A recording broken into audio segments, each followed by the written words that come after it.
अस्सलाम वालेकुम, मैं हूं शेर अफगन बुजदार और आप देख रहे हैं मेरा यूट्यूब चैनल।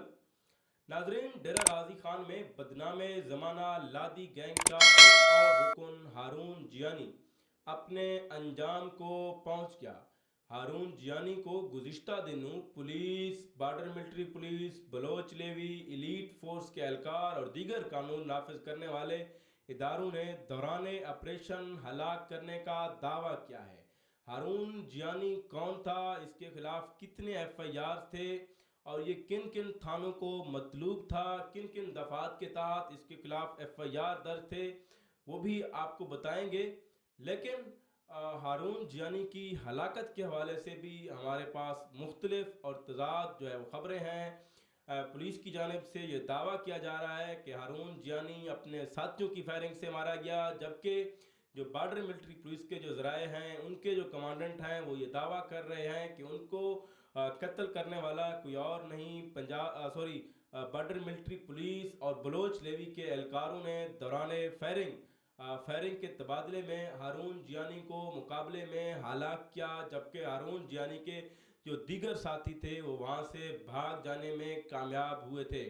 इससे पहले इस वाक़े के थोड़ा बैकग्राउंड पे आपको लेकर चलूँ। गुज़िश्ता दिनों यहाँ पर थाना सदर के इलाके में एक डकैती की वारदात होती है, जिसमें डकैती की वारदात के बाद वहाँ के जो मकामी लोग थे वो असला उठाकर डाकुओं का ताक़ुब करते हैं। ताक़ुब के बाद एक शहरी को डाकू ने फायरिंग करके शहीद किया था, जबकि 4 शहरी जो थे वो इस फायरिंग के वाक़े में ज़ख्मी हुए थे। उसके बाद कानून नाफिज करने वाले इदारे जो थे वो हरकत में आए थे, जबकि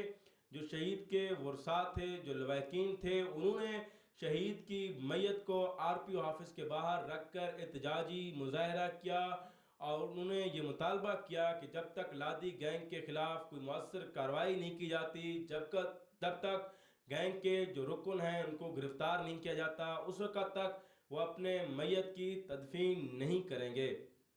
जिसके बाद कानून नाफिज करने वाले इदारों ने वहाँ पर जाकर ऑपरेशन किया और दौरान ऑपरेशन उन्होंने 6 अफराद को गिरफ्तार किया था। बाद में उनके बारे में भी मालूम हुआ कि वो 6 के 6 बेगुनाह थे और उसके अगले रोज़ इदारों की जानब से ये दावा किया गया था कि उन्होंने दोबारा जाकर उस इलाके में ऑपरेशन किया और उस ऑपरेशन में उन्होंने ये अहम कामयाबी जो हासिल की थी वो हारून जियानी की हलाकत की सूरत में हासिल की थी। लेकिन इस वक्त जो हमारे पास मुख्तलिफ ज़राए हैं वो मुख्तलिफ दावा कर रहे हैं। उससे पहले जो ऑफिशल्स हैं उनके जो दावे हैं उसमें भी काफ़ी तजाद नज़र आता है। बॉर्डर मिलिट्री पुलिस के जो कमांडेंट हैं वो ये दावा कर रहे हैं कि हारून जियानी को बीएमपी और बलोच लेवी के एहलकारों ने फायरिंग के तबादले में हलाक किया, जबकि उसके बाकी जो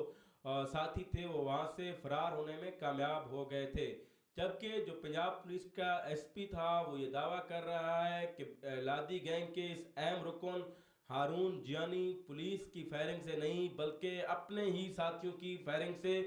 हलाक हो गया, अपने अंजाम को पहुंच गया। हारून जियानी के खिलाफ इस वक्त मुख्तलिफ थानों में 23 से ज़ायद मुकदमात दर्ज थे, जिनमें कत्ल, इक़दाम कत्ल, अगवा बरए तावान, अगवा, दहशत गर्दी और कत्ल की धमकी समेत मुख्तलिफ दफात शामिल थे।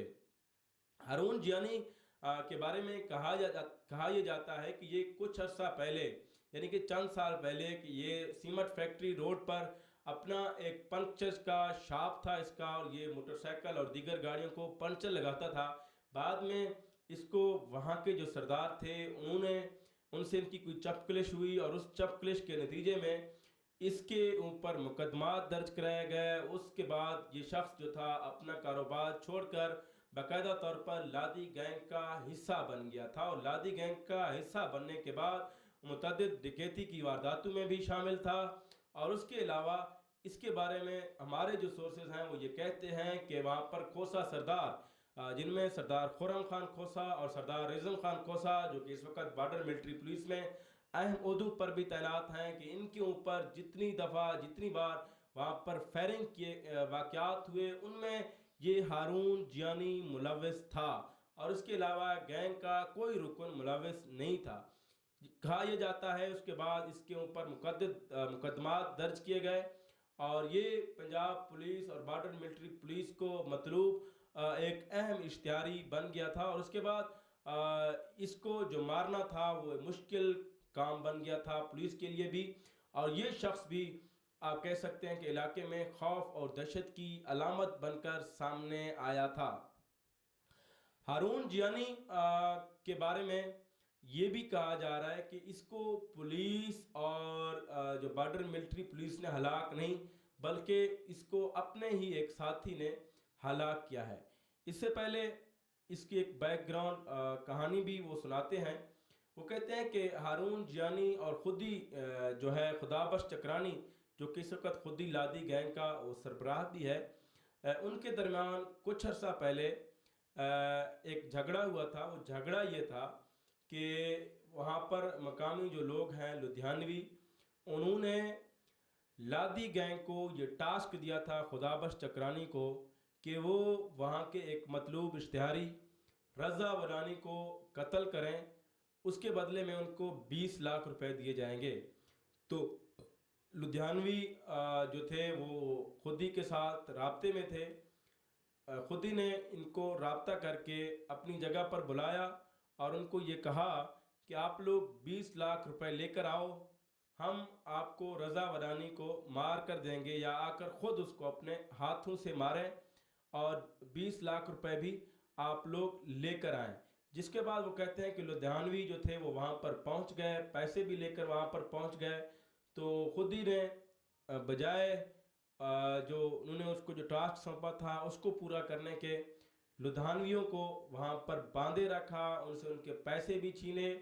اور کچھ پیسے ان سے ان کے گھر بھی اسی وقت منگوا لیے تھے، اور یہ شرط رکھا تھا کہ جب تک ان کو مزید پیسے نہیں دیے جاتے اس وقت تک ان کے جو بندے تھے یا ان کے جو دیگر افراد تھے وہ یرغمال رہیں گے۔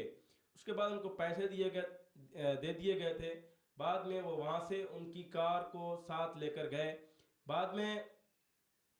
کار کو واپس کرنے کے لیے بھی لدھیانویوں کو ان کو پیسے دینے پڑے۔ انہی پیسوں کے آپ کہہ سکتے ہیں کہ تقسیم کے سلسلے میں ان گینگز کے درمیان پھوٹ پڑی تھی، جس پر یہ جو ہارون جیانی تھا اور اس کے ساتھ ایک رمضان نام کا جو شخص تھا، وہ خودی سے باقاعدہ طور پر ناراض ہوئے تھے، اور ناراض ہو کر انہوں نے گینگ سے ایک طرح سے علیحدگی اختیار کی تھی۔ علیحدگی اختیار کرنے کے بعد وہ جو رمضان تھا وہ خودی کا قریبی رشتہ دار بھی تھا، وہ کہتے ہیں کہ رشتے میں شاید اس کا سالہ بھی تھا۔ یہ اپنا رمضان اور ہارون نے اپنی راہیں جدا کر کے خدابخش چکرانی سے ایک ہی ساتھ دونوں رہنے لگے۔ اب گزشتہ دنوں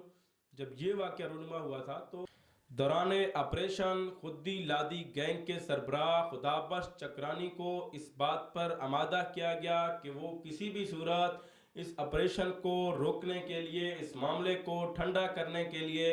اپنا کوئی ایک ساتھی زندہ یا مردہ طور پر پولیس کے حوالے کریں گے۔ جس کے بعد خودی لادی گینگ کے جو سربراہ خدابخش چکرانی، ان کے بارے میں کہا جاتا ہے کہ انہوں نے بھاری رقم لے کر وہاں کے جو سردار ہیں ان سے اور پولیس سے ہارون جیانی کو مارنے کا فیصلہ کیا تھا۔ ہارون جیانی جو کہ اس وقت خودی سے علیحدگی بھی اختیار کر چکا تھا، اس کو زندہ حوالے کرنا خودی چکرانی کے لیے ممکن نہ تھا، جس کی وجہ سے انہوں نے رمضان جیانی جو کہ رشتے میں خودی چکرانی کا سالہ بھی ہے، اس کے ذریعے ہارون جیانی کو مار کر پولیس کے حوالے کیا۔ اب تک کی جو اطلاعات ہیں وہ یہی سامنے آ رہی ہیں۔ اس سے پہلے ان کی جو لڑائی کی آپس کی جو وجہ ہے وہ بھی سامنے آ چکی ہے۔ انشاءاللہ دوبارہ کوئی اس کیس میں اگر کوئی ڈیولپمنٹ ہوا یا کوئی نئی کہانی ہمارے پاس آئی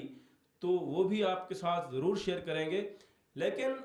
ضرورت اس بات کی ہے کہ اس پورے علاقے میں امن کو برقرار رکھنے کے لیے ضرورت اس بات کی ہے کہ حکومت اس علاقے میں تعلیمی ادارے بنائے، سکول بنائے، کالجز بنائے، اور لوگوں کو جو سہولیات ہیں وہ دے۔ ادروائز جو ہے یہاں کے جو جتنے بھی لوگ ہیں وہ تعلیم نہ ہونے کی وجہ سے، شعور نہ ہونے کی وجہ سے جرائم میں اسی طرح انوالو ہوتے رہیں گے۔ مجھے دیجیے اجازت، انشاءاللہ دوبارہ ایک نیکسٹ ویڈیو کے ساتھ آپ دوستوں کی خدمت میں حاضر ہوں گے۔ تب تک کے لیے اللہ حافظ۔